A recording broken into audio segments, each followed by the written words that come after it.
first ever building project I did was a cabin. This is my cabin up in Maine that my grandfather had built in the 60s.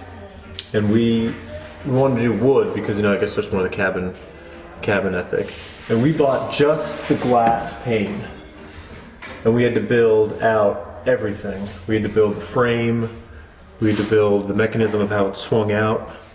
After this and I'd never done any building in my entire life, and we're doing something that most carpenters never do in their lives. It was totally insane.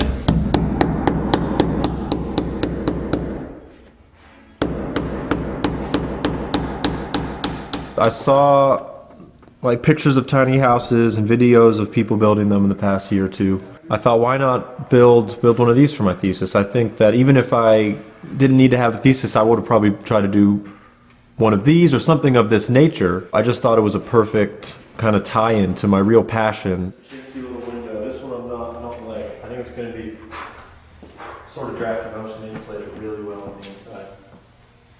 But there is that look that people get, and this kind of half smile they give you when you tell them you're doing this kind of thing. They think it's too small. They think it's kind of silly. They think it's just like a little stupid project. When people see it and people go into this space, I actually kind of sense that they have a much deeper appreciation for what I am doing.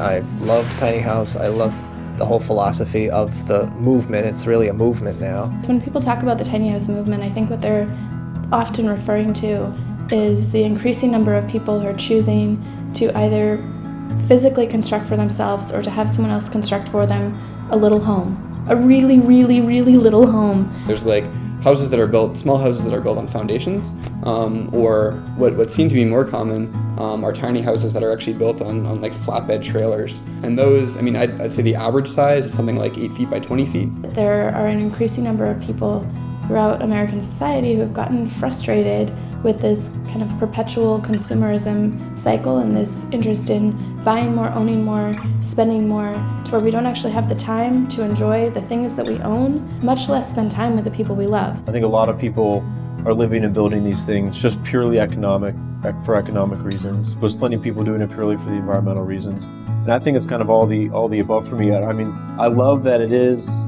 on the forefront of kind of environmental building. They're, very low waste, really efficient to heat, really easy to use recycled materials because they're using such small spaces. And I went into it from I want to be free from debt, I want to be free from paying rent, and then along the way I get to be like, oh, I'm having a much tinier environmental footprint on the earth. Oh, it's really comfortable to be here and makes me feel less stressed when I'm here. In the tangible way, the tiny house movement is about shrinking the footprint of our living space.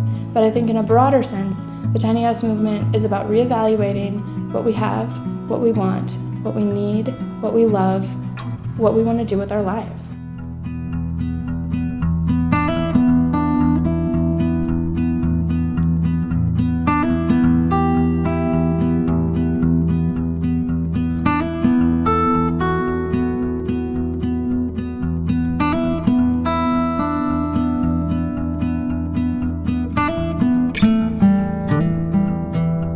This is the tiny mansion preliminary tour. As you enter, on one side of you will be a built-in couch with a big drawer underneath for storage or whatnot. Then on this side there'll be a little coat rack, and you can put your shoes under the couch, under there. Then we have a lot of windows in here. There's 5 of these size windows scattered throughout. There's one big one behind here. 2 skylights on the roof and a smaller one up in the dormer. And of course these ones up in the gable actually. So this place is going to feel really open because you walk in and these are almost 10-foot ceilings, or at least 10 feet from floor to up to the top, and then plus with the windows and the skylight it feels a lot bigger than just 8 feet. So you come into the couch and there'll be a little table here where people you can eat and do your business. Then you could also move it to the couch so you could seat 3, if not 4 or 5 people. So that would be nice. Then here's the kitchen, this little L on the ground where we'll have a propane electric fridge, and then on top 2 propane burners. And then you come back here, and there's a little closet back in this corner. And then there'll be the bathroom back here. And the idea is we're gonna have a sliding door, so you'll come in from this angle and then slide the door open, so you don't have to have any swinging or getting in the way of that. So you slide the door out of the way, you come back, and there'll be a composting toilet and right when you walk in, and then a full-size shower, a 30 by 32 shower in this corner. The loft will just have a bed. There's a window up there. There'll be lights and electric sockets. Will be pretty comfortable, and there'll also be a little storage kind of shelf unit against this dormer. So there should be a good amount of space. Speed up the process.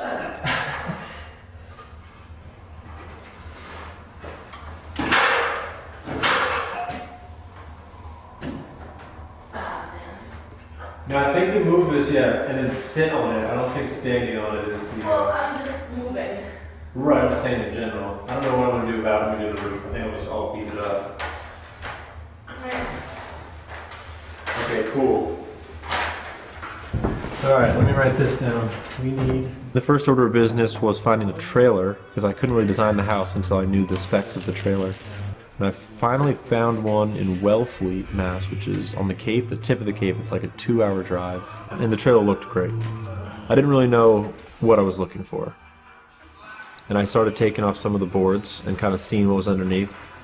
And the metal was in awful shape. It was probably 75% rusted through. Totally awful. So we built a brand new trailer. We cut all of the metal off. I went to 2 or 3 metal places in Worcester, loading up Kate's Subaru with 400 pounds of iron.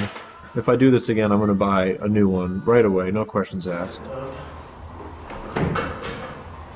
Yeah, there we go. Sweet, okay, so... 767. 615. What is it right now? An 8. It's 1/8 of an inch? Yeah. At the top? Oh, the top? That's not the bottom. I'm sorry, yeah, the top. I at first kind of had hoped that Kate would really be into the building and like be there doing it with me every day. And she just like wasn't really into the swing and the hammer. I kind of took it a little personally, which I think was really selfish of me at first. It was pretty intense, you know, not only living together 24/7 in the same space, but also trying to do this crazy insane project. She has totally saved me, and she's been more help than I could ever ask for. Sitting cross-legged working for the construction company was, for some reason, a very feminine thing to do. Really? Yeah. Whenever I task on the ground, I love sitting cross-legged, and they would be like, "Oh, what are you doing?" Really? That's so funny to think about. I didn't totally fit Let's in say there. cross-legged. Huh? Could you show feminine? Well, I don't know if it's really that. I am currently a student at Harvard Extension School studying psychology. I used to do a couple different things kind of related to games. Was like a professional computer game player, played online poker for a while and then designed games. I guess something like, building a tiny house affords one an opportunity which most people don't have at this point, which is actually sort of constructing the physical space you're living in. We live, I think, more and more like increasingly very disembodied lives, where we're just sort of attached to a screen. And so I think part of me just sort of clamors for that sort of more basic connection, which I think is just sort of built into us. Like there's a sort of evolutionary heritage. I think part of what the joy for me in building is going to be is that I'm going to be building something which is going to be my home. And something insofar as I can, that's going to be very personalized to me. And so, the design is sort of the most basic element that you want to get right. No, actually, I think that's more secure. Yeah. I think any gaps that in either configuration, if it spanned over the face of the stud or in this, are small enough that the cellulose wouldn't get too far through it. Yeah. This seems easier to attach, and it gives us more adjustment. Like if some of that strapping is 3/4 of an inch and some of it's 13/16 and there's a little gap behind it, there's a little bit of play there, and this lets us accommodate that. This does present a question of thermal bridging, right? Like we do create a thermal bridge, but maybe that's okay. Would it be possible to take this strapping off the stud then and have the connection the strapping to the stud be that centerpiece. You know what I'm saying? Strapping to the stud. Yeah, so the Offset. strapping is connected Basically, to it's the an actual offset stud. I think it's viable. It becomes almost like a modified Larson truss to the inside. Yeah. Notching those 1-bys would be a fair amount of work, but maybe it wouldn't be that bad. Maybe we can rig a. Oh, we totally just rig up a router and we just Yeah. I like to got a notch whole it so bunch that of the them. strapping sits in. Okay. Yeah. Once it's all locked up, Yeah. it would be pretty secure. Okay. Individually, they're little floppy things, Yeah. but Right. you could lock them together, and I think it'd be pretty functional. Wall It framing. just, I felt like it needed kind of separation in this area. It does. Really, You ready for this? What am I ready for? Okay, so what we're gonna do. I mean, that's why I wanted to put a pause on kind of. This, by the way, is So beautiful. let our brains digest it and decide. Really beautiful. And this text is centered on me, so something I would think about is maybe. So Yes Tomorrow is a building and design school. They have a lot of weekend and week-long classes. They also have a semester program, which we are involved in. And the goal is to design and to build a building within a semester. So the 11 of us are working on this tiny house that we have behind us. For our client, her name is Lisa, and she lives down in Bennington. She always talks about this piece of land where she imagines a view of mountains and a brook nearby, and she has this kind of vision of where she wants it to go eventually. I've had no experience building, designing anything before, and I think it's really awesome to be able to have a plan and think about it, and then actually get to do it right after, instead of, here's this project, just work on this, but we get a chance to actually execute it, which is pretty awesome.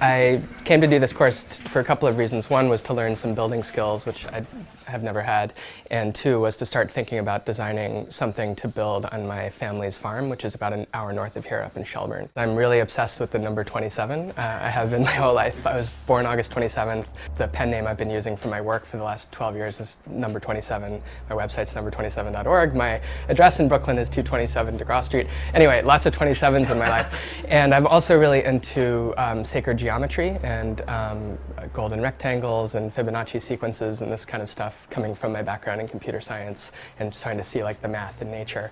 And so on the second day here, I was just playing around with golden rectangles, and I'd cut out a couple of them, and I was putting them in different configurations. And then I was wondering what would happen if you put them at 27-degree angle to each other. And I realized that when you do that, they actually line up perfectly corner to corner. It's the one angle at which they do that.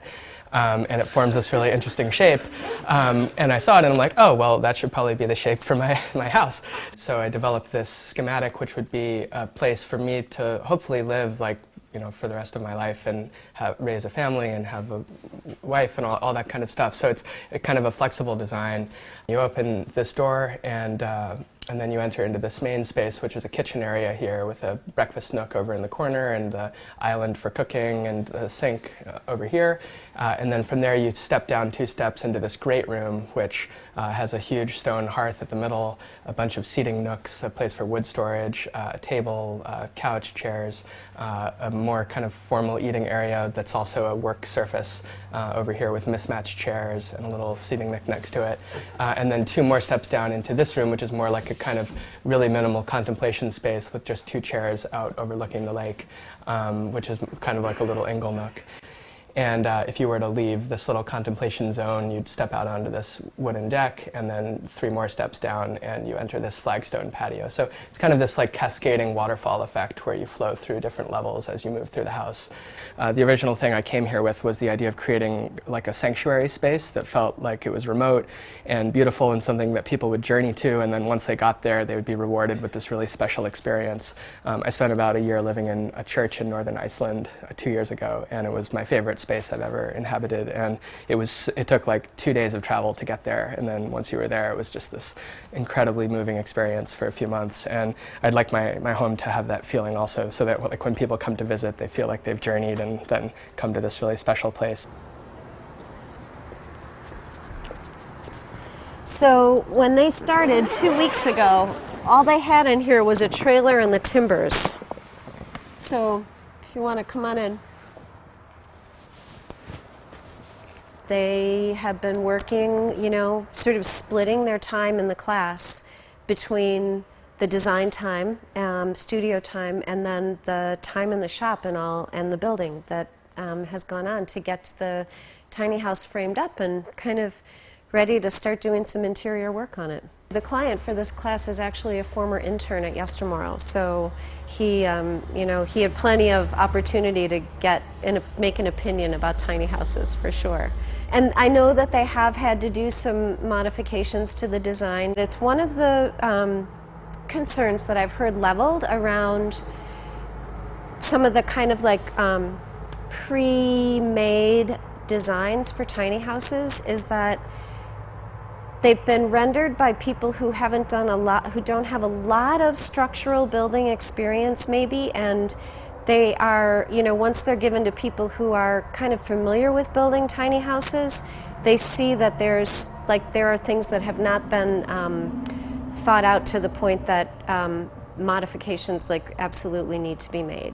There's just too many questions that you run into with things that you just don't think are safe, especially when you're working on wheels. As it happens with this class, and I love this about this class, by the time the students have been in the class for a number of weeks, or for a week and a half, they kind of, each student naturally usually gravitates toward spending more time on design or spending more time learning a building process. By the time you're at the early part of the second week, people are like, no, I think I'm going to stay in the design studio this afternoon rather than going out to the build site or vice versa. People are like, when can we get to the build site? Because I'm ready to get out there and do what I can,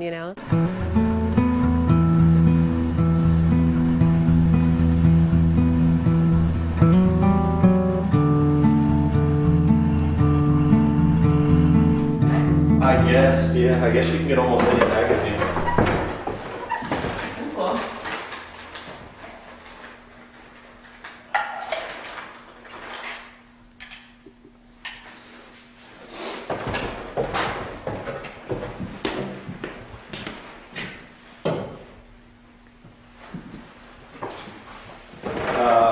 All right, so what do you think?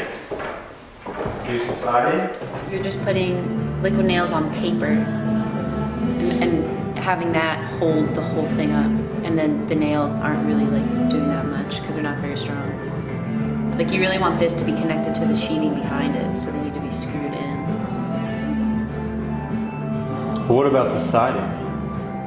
Right, if the siding can take nails and it's not going to split, then yeah, then I would imagine so. But this is thicker, so it has a tendency to split. We could more. drill it and then screw it. I mean, I'm thinking if we screw Yeah, it, how are we going to hide it? When I was 5, my dad's college roommate ran a baboon research camp in Botswana, where him and his wife would go for 4 or 5 months out of the year to study baboons. And we got to go visit the baboon camp. And he also took us on a safari, and we saw a pack of lions. And I guess I was swinging off on the rail of one of the Jeeps, and then I would jump off, I'd swing from the Jeep and then fling myself out, land on the ground and come back and keep on doing it. And I kept on getting a little bit closer to the lions than really necessary, and one of the males did a little lurch towards me the one time when I jumped up, And right away, the tour guide came out, like grabbed me around the waist, like threw me in the car, and we just bolted off. And the line was just like, yeah, get out of here.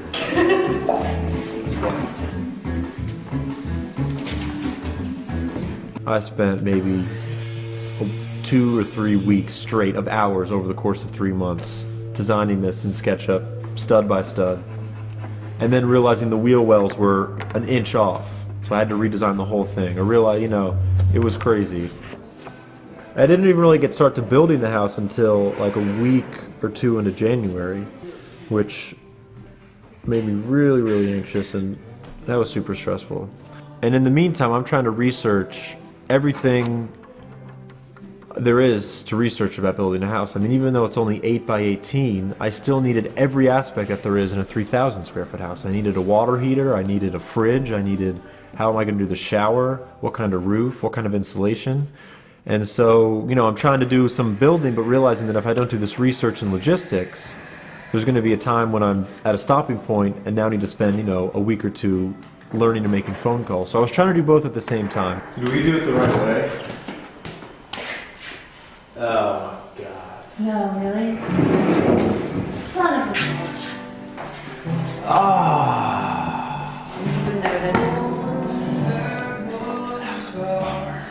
There's definitely nothing there. We gotta redo it. Can't put that on film. It's a bummer.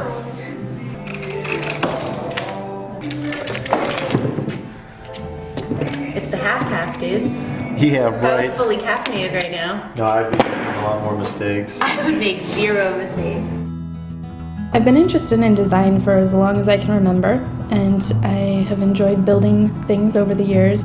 I had the opportunity while I was in graduate school to rent a tiny house on wheels and see whether it was really a good fit for me or not. And I decided that it was a good fit, but that I actually wanted to live in a smaller house. The one I was renting was a little bigger than I figured I really needed if it was just a little space for me. So I'm going to be building myself a little house on wheels that's going to be smaller than the one I rented. Over the past 2 years, I've lived in a travel trailer, a yurt, an accessory dwelling unit, and 2 tiny houses on wheels. So I've gotten some experience, and each of those experiences have taught me, you know, quite a bit about living in small spaces. The tiny house movement in many ways is a reaction to what is existing in America right now, which is a housing stock that's based on a traditional family type that never has been traditional. It was this little blip in our history in which we decided that what was normal was for a man, a woman, and their biological children to live in a little place on a piece of land that was all their own. That's not normal in America or the rest of the world and throughout history. You know, we built our housing stock in aftermath of World War II, and we've continued to build in many of the same ways with detached single-family homes, often 3-bedroom, with this idea that it would be 2.5 kids and the white picket fence. And I think that we should recognize that there are a lot of people who need housing options that are not 3-bedroom houses in the suburbs.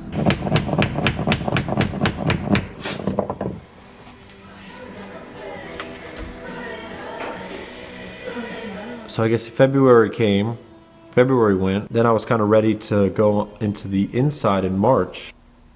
The first thing I needed to do were the plumbing, the electrical, and the propane, the kind of utilities. I need to do that because then you insulate and then you board it up. That's kind of the process. And I had done some plumbing before, some, and I felt okay about doing that. I had never touched a wire in my life and was terrified of it. The electrician came, talked to me through the whole process. Didn't really know what to make of the house because there's no code for it. Is it an RV? Is it a mobile home? Is it a house?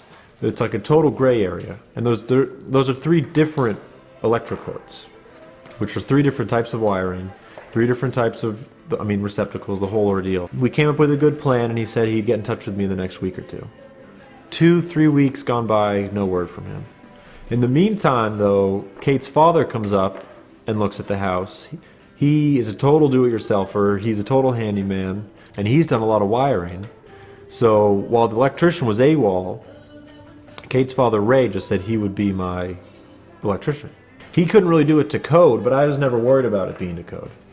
If for me to do this to code, there was no code to follow. I mean, I'm not insulating it to code. There's so many things that this house is not to code in, that if someone was to try to make this an actual house and a building inspector came in, the least of their worries would be the wiring.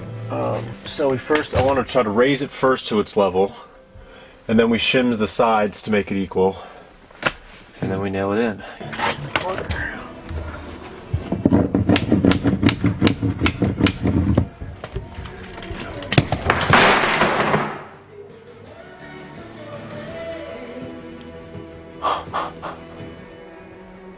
Was this guy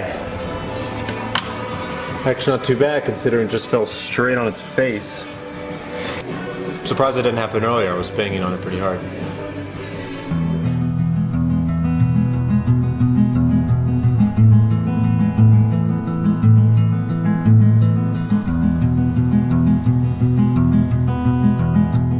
I practice by myself mostly in a more sort of a design build format with a lot of area builders. When I was a kid, I spent a lot of time building things. When I was about, I'd like to say 13 or 14 years old, I built a small house about 12 by 16 and lived in it every summer when I went home from college all the way through. My mother lived out there for a while because it was much nicer there than in the main house. That eventually rotted away and fell into the ground, but that sort of started my path towards architecture. I'm doing another tiny house right now. It's under construction. You know, it's only 16 by 24. It's a single person. He's been living in a tent for years in this area year round. So this is going to be absolute luxury for him.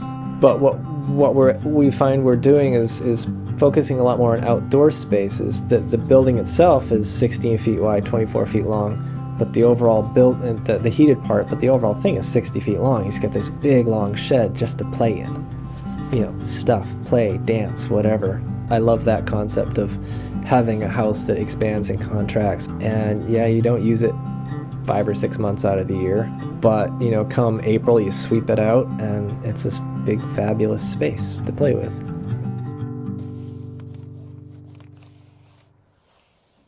We want to just pull this side back away. We can. So tiny houses are like, they kind of exist in this really weird like quasi-legal space, this kind of gray area. There's all sorts of zoning issues that most tiny houses don't adhere to. Part of the reason why they started to be built on trailers was to sort of get around some of those zoning issues. Like figuring out where I'm gonna like plant this sucker, like once I built it, is a big issue and a concern. A lot of communities rule it out because they write into their codes minimum house size requirements, or you know, just trying to build that tax base of wealthy people, but they're kind of ignoring the long-term effect of causing younger people to leave the community because they can't live there, can't afford to live there. We tend to see it in larger cities, you know, San Francisco, for instance, Seattle, larger communities, looking at how do we increase our density, how do we make our community more welcoming to younger people. I want to live close to the city. It's hard to find land, period, in the city, but to find land, you know, to put this strange structure that no one knows what the hell it is, like, that's even tougher. It's like, oh, I can build this thing. I can, you know, put 1,000 hours of work in and, you know, $30,000, but it's like if I can't actually place it anywhere on the earth, then like that's a pretty rough situation.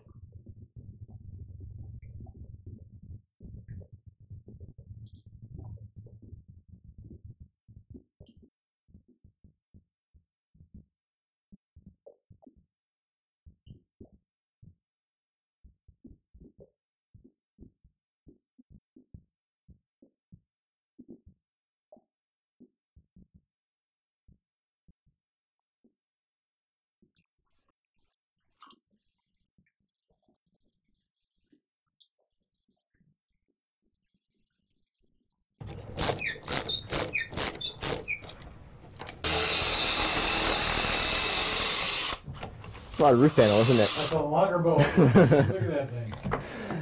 That would have been there forever. The old socket wrench. You end up with a lot of people who, tiny houses are for everybody, and it's really not for everybody. You can look at pictures of these cute little houses online, but you really need to figure out if like being in a space like this is right for you. Something common that I hear people say is like, oh, this is so cute, I want one, but I couldn't live in it because I like to do too many crafts, or I couldn't live in it because I need a dishwasher, or I need laundry, or I need, I couldn't go to the bathroom in that bucket. In a lot of ways, it's sort of like the heart of what the tiny house movement is about, is sort of, how much do I actually need? And like, we'll pare down your life such that I'm just sort of fulfilling the things that I need and the things that kind of feed me, and kind of getting rid of anything else that is extraneous. Stuff. I think Frank Lloyd Wright said, if you need a basement in your house, you have too much stuff. And I've certainly worked with clients who have too much stuff. They don't need an architect. They need a yard sale. You can't say that. I'm not like a minimalist in the like sense of like, oh, I just have 3 t-shirts and like I'm so wonderful. I'm more about, having what I need. The smaller the space, the more thought needs to be put into it, into everything.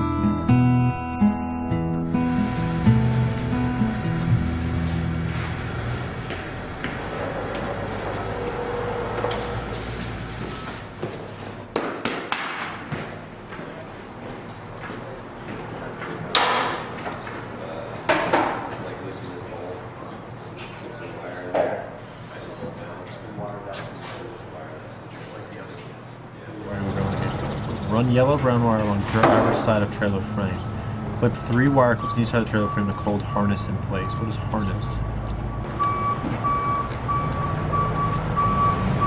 That's black. This says amber. Maybe it's amber light. Yeah, it's been a stressful week.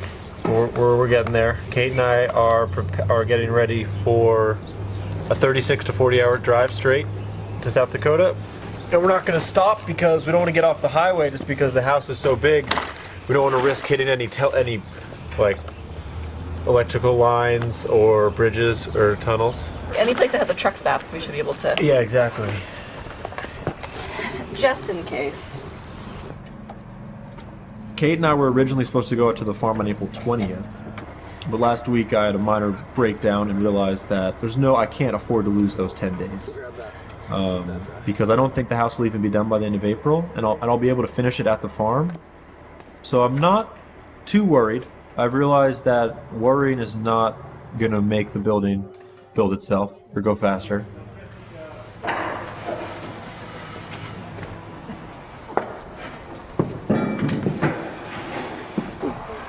Laura, these aren't long enough. Where did you have it measured to? The back. Oh, the back of the stud? Yeah. Here, you could just screw it right into the stud. Oh, whoops. Oh, shit. The trim. I cut that board and that was 10 feet.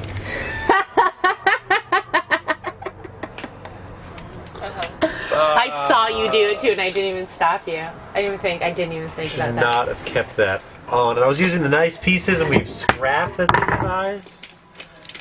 Oh, garbage. Well, that's alright. Take my hands. Here, can you just like put your She's hand gotta get in a little basket so I can step on it? Can I guide over here? Thank you. You got it? I got you. Okay, phew. I just think the logistics were so daunting that I never took the time that I needed to, that each step deserved. And if I had done that, I don't think I actually would have been able to complete it. Like every step I do, I realize that I should do almost everything different. It's almost that I want to sell it and just build another one, but do it right.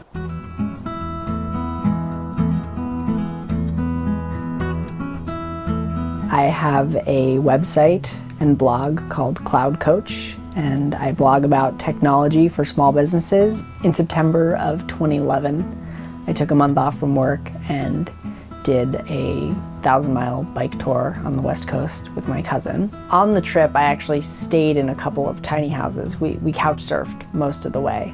But when I got back, it kind of the stark comparison between, you know, what being on the road was like and what being back was like was it was hard for me, and I kind of missed the experience of only having very few possessions and almost living in a tiny house. Like my tent was the tiny house for that month. I had originally bought a set of plans, and we kind of took that design and a bunch of other tiny houses that I, you know, kind of brought in pictures of and said, I like the dormers on this one, I like the windows on this one, I like, you know, just all those different elements, and we sat down and we designed this house.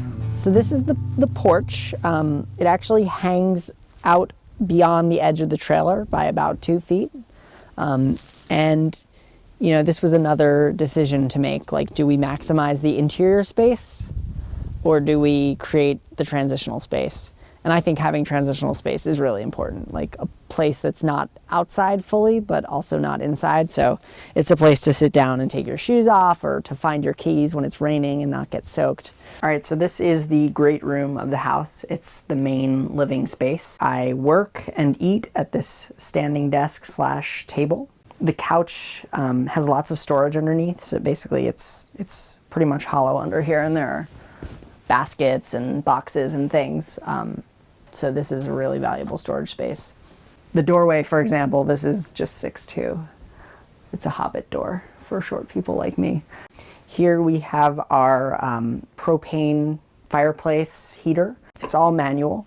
So basically, I've got my welding spark thing here. And you light it up. And so this is the ladder that goes up to the loft. Basically, you can pull it down and it hooks on, and so it's very, very stable. It's not as scary as all the ladder climbing that I did while building the house. So this is the loft.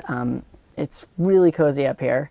The space up here is really nice. There's windows all around, so you can see the pond and you can see the yard, and it's really nice sleeping here when it's not freezing out, because it's just, you almost feel like you're sleeping outside with all the windows open.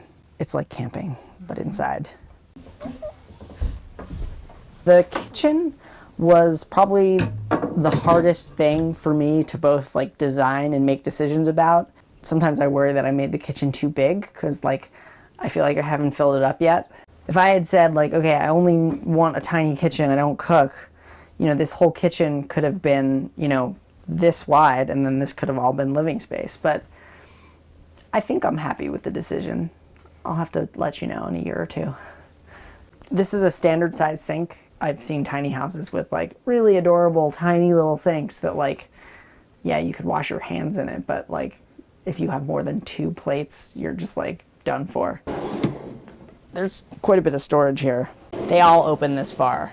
Now, you can't go walk through the kitchen when they're open this far, but I grew up in a house where we always had a couch in the kitchen, because that's, you know, we're a real cooking and eating kind of family, and so that's where socially we centered. I'm a big people watcher, and I kind of enjoy when people come over. I try to like figure out where different conversations happen, and it seems like there's 3. There's like usually like 2 people here in the kitchen talking, 2 people over on the couch talking, and then we've had 2 people who go up and sit together in the loft and talk. And so it's like, it's interesting that even in this tiny space, people find their like little nooks to like have conversations. The bathroom is it's a composting toilet, which is, it's the simple lovable loo style, which is basically inside of here there's a bucket, a 5-gallon bucket, and then whenever you use the restroom, you add sawdust to cover whatever's in there. And it's surprisingly not smelly and not that bad. So then the shower, this is actually kind of interesting, is sided with copper roofing shingles. So it will kind of patina and turn greenish and stained over time, which I'm into. I think for most people, Like space is almost like invisible in a lot of ways. Like I don't think people spend a lot of time, you know, sort of breaking down or understanding the way that like, you know, their home is structured or spaced like impacts them. But it's powerful. Like the spaces we live in are very powerful. I think that we don't quite know kind of how to make a space comfortable or what like our relationship with space is. I mean, I think when you walk into a house that's filled with clutter and it's just huge and see what is actually used on a daily basis, it's such a small amount. I think first and foremost, above and beyond square footage, function, and all that is just how a space makes you feel. The space that I'm in does affect the way that I can focus and the level of creativity that I can have. You know, the more that I feel like I have everything that I need, the more comfortable I can feel in a space. But then you get to style and function. Function's important, cost, you know, you've got a budget, you have X amount of money, you can't exceed it. So you try to, those are all the givens, but you try to go a little bit beyond that and look for something that's really going to hit somebody emotionally. You can see it too when people come over here. People feel that sense of comfort and they feel close to other people because they are, I mean, physically they are close to the other people, but they're also, there's just something about the small space that lends itself to the social nature of what it is to be human.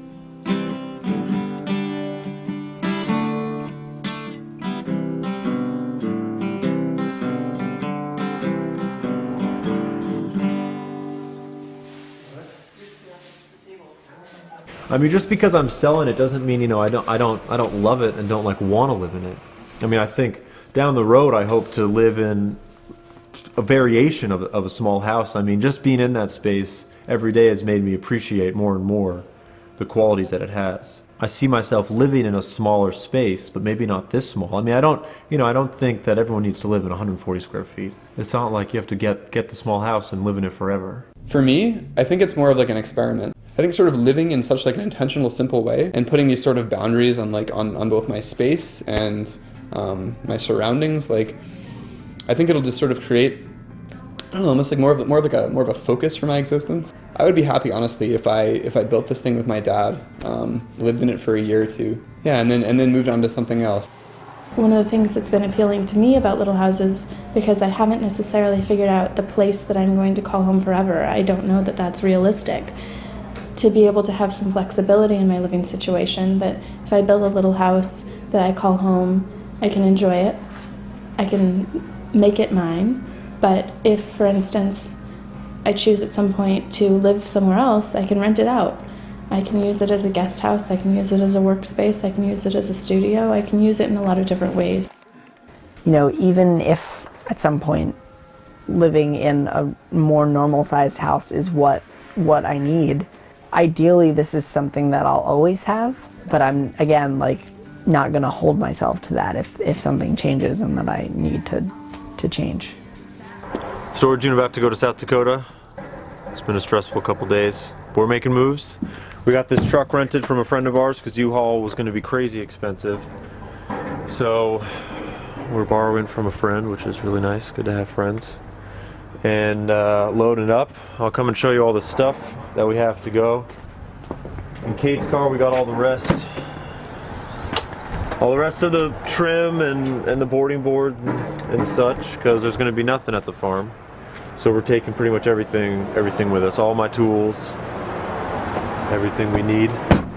You can see we got a little bed going in the back of the truck because we're going to do 40 hours, we are estimating, straight. We can't really stop. But we're ready to go. The exterior's all done. We got the lights on. And we even got license plate, and we're good to go. So we're about to ship off, load this puppy, and take to the streets. I think what attracted me so much about the tiny houses was, let's try to figure out what makes us comfortable and do it a little more efficient way. Because I kind of love dealing with living spaces in a whole and how people can be comfortable without crazy waste. My parents live in a huge house, and it's a gorgeous house, and I loved growing up in it. But now returning to it and and seeing them, just them two in this huge house, I kind of makes me think that you don't need all this space to be comfortable. It's not a matter of scrimping on the way of life. I just think there's better ways to do it.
How's it going? Pretty good.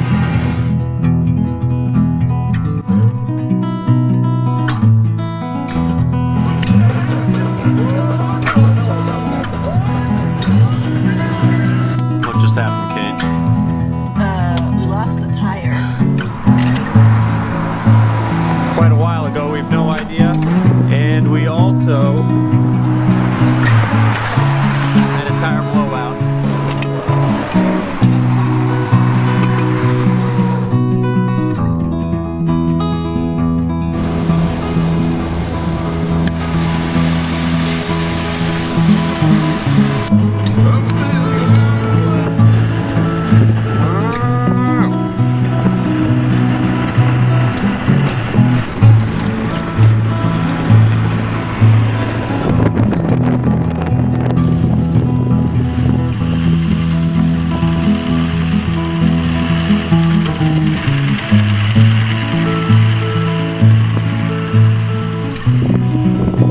And so we arrive at Muddy Pumpkin.